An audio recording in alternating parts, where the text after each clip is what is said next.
میرے بھائیوں، آج کے اس اصلاح معاشرہ کے جلسے میں اپنے معاشرے کی ان خرابیوں کو میں آپ کے سامنے ذکر کروں گا، میں اس پر انگشت نمائی کروں گا، میں اس جانب آپ کی توجہ دلانے کی کوشش کروں گا جو ہمارے معاشرے کے اندر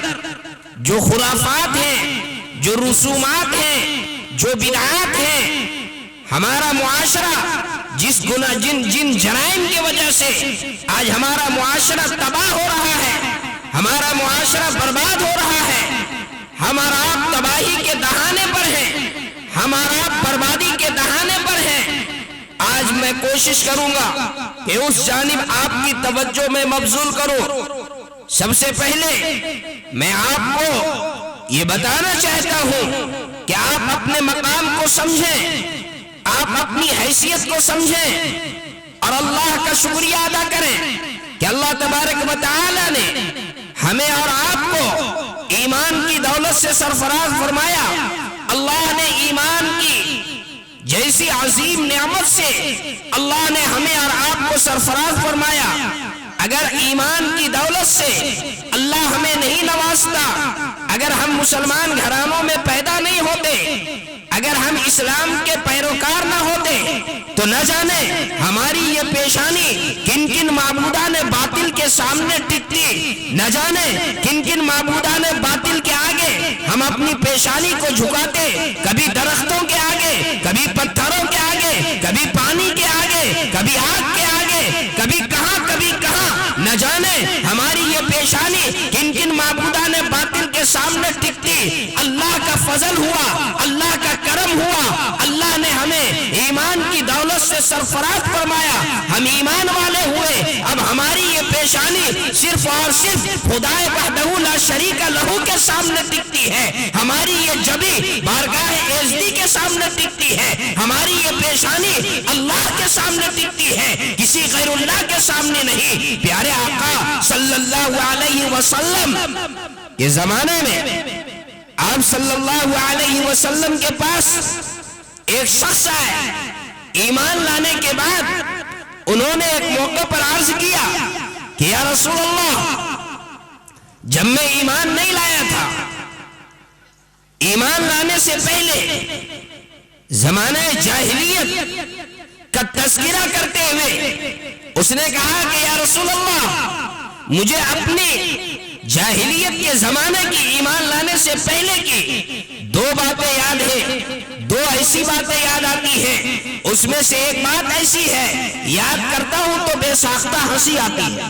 ایک بات ایسی ہے جب یاد کرتا ہوں تو ہنسی آتی ہے، اور دوسری بات ایسی ہے جب وہ یاد آتی ہے تو آنکھوں سے آنسو جاری ہو جاتے ہیں۔ اللہ کے رسول صلی اللہ علیہ وسلم نے فرمایا، وہ کون سی بات ہے جس کو یاد کر کے تمہیں ہنسی آتی ہے، اور وہ کون سی بات ہے جسے یاد آتی ہے تو آنکھوں سے آنسو جاری ہوتا ہے؟ عرض کیا یا رسول اللہ، ایک وہ بات جسے یاد کرنے کے بعد ہنسی آتی ہے، وہ بات یہ ہے کہ اس زمانے میں ایک لمبے سفر میں تھا، ایک سفر درکار تھا، ایک سفر میں نکلنا تھا، چنانچہ جب میں نے اپنے توشہ سفر کو تیار کیا، جب میں نے اپنے زاد سفر کو تیار کیا، جب اپنے سامان سفر کو تیار کیا، تو میں نے ایک پتھر کا اپنا بت، ایک پتھر کا اپنا معبود، اس کو میں نے اپنے تھیلے کے اندر ڈال دیا۔ چونکہ اس وقت وہ میرا معبود تھا، میں اس کی پرستش کیا کرتا تھا، چنانچہ میں نے پتھر کی ایک مورتی جو میرا معبود تھا، میں نے اس کو اپنے تھیلے کے اندر ڈال لیا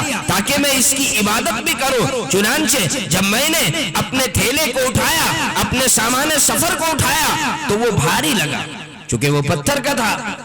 تو میرے ذہن میں ایک بات آئی کہ اسے نکال دیا جائے، اور پتھر کے معبود کے بجائے، پتھر کی مورتی کے بجائے آٹا یا ستو کا میں نے ایک مورتی بنا لیا، آٹا یا ستو کا میں نے ایک مورتی بنایا، اپنے معبود بنا لیا، اور پھر اس کو میں نے سکھا لیا تاکہ وہ ہلکا ہو جائے، اور اس کو اپنے تیز توشے میں، اس کو اپنے تھیلے کے اندر ڈال لیا۔ سفر لمبا تھا،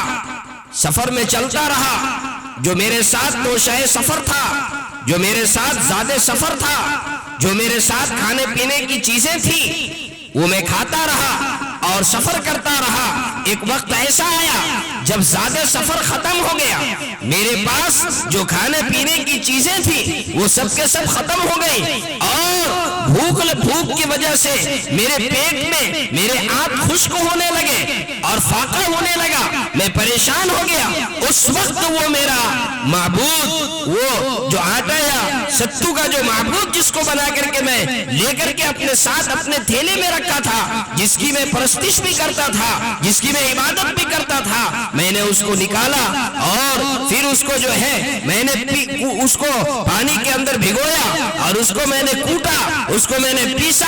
اور پھر اس کو پانی میں بھگو کر کے اور اس کو گوندھ کر کے اور پھر اس کی روٹی بنائی اور پھر اس کو اپنے جبڑے کے اندر ڈالا اور اس کو میں نے چبانا شروع کیا۔ اس وقت مجھے یہ خیال آیا کہ وہ میرا کیسا معبود جو یہ بھی نہ کہہ سکا، اتنی بھی نہ فریاد کر سکا، اتنی بھی نہ گزارش کر سکا کہ مجھے چھوڑ دو، میں تمہارا معبود ہوں، وہ کیسا لاچار تھا، وہ کیسا بے بس تھا کہ وہ کچھ کہہ بھی نہ سکا، وہ اپنے بچاؤ کی بھی بات نہ کر سکا۔ جب یہ بات یاد آتی ہے تو مجھے ہنسی آتی ہے، اور وہ دوسری بات جس کو میں یاد کرتا ہوں تو مجھے رونا آتا ہے، میرے آنکھوں سے آنسو آتا ہے۔ وہ دوسری بات یہ ہے کہ یا رسول اللہ، میں سفر میں تھا، میری بیوی امید سے تھی، میری بیوی حمل سے تھی اور میں سفر میں نکلا ہوا تھا۔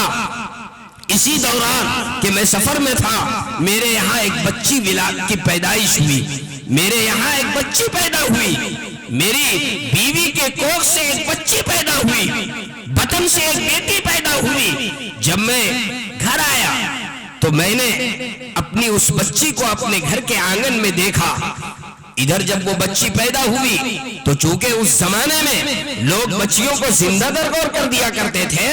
اس زمانے میں معمول یہ تھا کہ بچیوں کی پرورش کرنے کے بجائے بچیوں کو زندہ قبر میں اتار دیا جاتا تھا، زندہ درگور کر دیا جاتا تھا۔ اپنے لیے بچیوں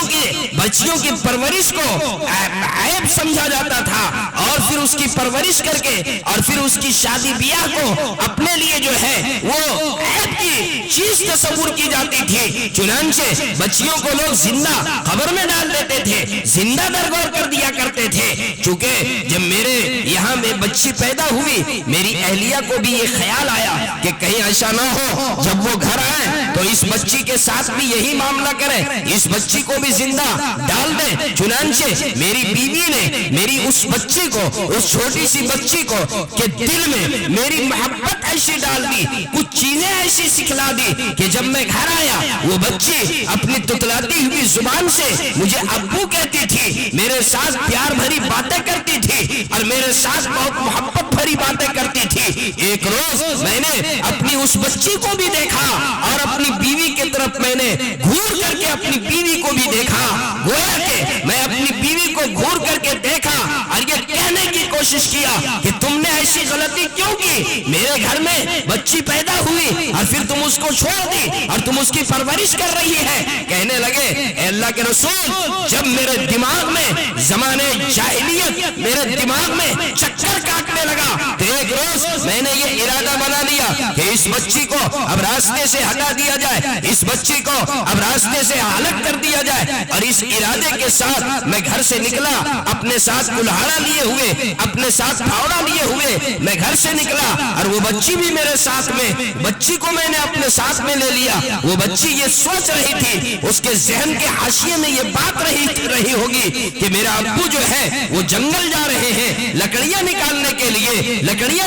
کے لیے، اسی خیال سے وہ بچی میرے ساتھ ہولی۔ اور جب میں جنگل میں گیا، میں گڈھا کھودنا شروع کیا، میری بچی دیکھ رہی ہے اس منظر کو۔ اتفاق کی بات یہ ہے کہ سخت دھوپ تھی، چلچلاتی ہوئی دھوپ تھی۔ وہ بچی جب دیکھ رہی تھی کہ میرے ابو گڈھا کھود رہے ہیں، وہ بچی سامنے آتی ہے، اپنے دوپٹے کو، اپنی چادر کو اپنے سر سے نکال کر کے اور اپنی چادر سے میرے لیے دھوپ سے سائے کا انتظام کرتی ہے اور میرے چہرے کے اوپر پڑنے والے دھول کو اس چوپٹے کے ذریعے سے اس دھول کو صاف بھی کرتی ہے۔ وہ یہ سوچ رہی ہے کہ میرا باپ گڈھا کھود رہا ہے، لکڑیاں نکال رہا ہے، لیکن اس بچی کو یہ نہیں معلوم تھا کہ یہ گڈھا کس کے لیے کھودا جا رہا ہے۔ جب وہ گڈھا مکمل ہوا تو میں نے اپنی اس بچی کے طرف سرخ نگاہ سے دیکھا اور میں نے اپنی بچی کے بالوں کو پکڑا۔ وہ تھوڑی زور تو ضرور لگائی لیکن وہ کمزور تھی، وہ چھوٹی سی بچی، میں نے اس کے بالوں کو پکڑا اور اس کو کھینچ کر کے اور زندہ اس گڈھے کے اندر ڈال دیا اور مٹی ڈالنا شروع کیا۔ وہ بچی فریاد کرتی رہی، وہ بچی سسکیاں لیتی رہی، وہ بچی آہیں بھرتی رہی، فریاد کرتی رہی اور یہ کہتی رہی، اے میرے ابو آپ مجھے کھانا نہیں دے سکتے تو نہ دیں، میں بھیک مانگ کر کے گزارا کر لوں گی۔ اے میرے ابو مجھے یہ منظور ہے کہ جنگل کے درندے، جنگل کے